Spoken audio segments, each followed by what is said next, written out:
What JSON means? JSON stands for JavaScript Object Notation. It's a simple way to organize and share information between a server and a program like JavaScript. In short, JSON is a structured way to send data so computers can understand it easily.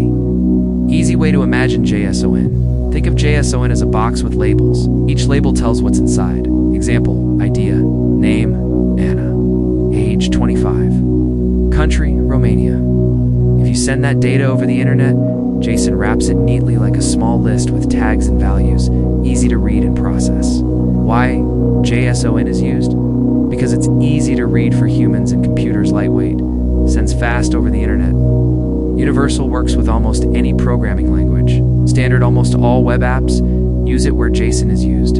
Everywhere on the web. When a site asks the server for data like product lists, comments, users when you send a message or submit a form when an app updates live like weather or notifications, examples.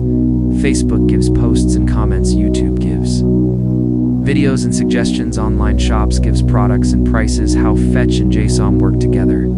Fetch equals the courier. JSON equals the package. JavaScript asks the server for data. The server sends back a JSON package, fetch delivers it, JavaScript opens it, and shows the info on the screen. In short, term, simple meaning. JSON, a way to write and send data clearly. Server, the computer storing information. Fetch, the courier that brings data. JavaScript, the one that reads and uses the data format, looks like a list of labels and values. Simple image.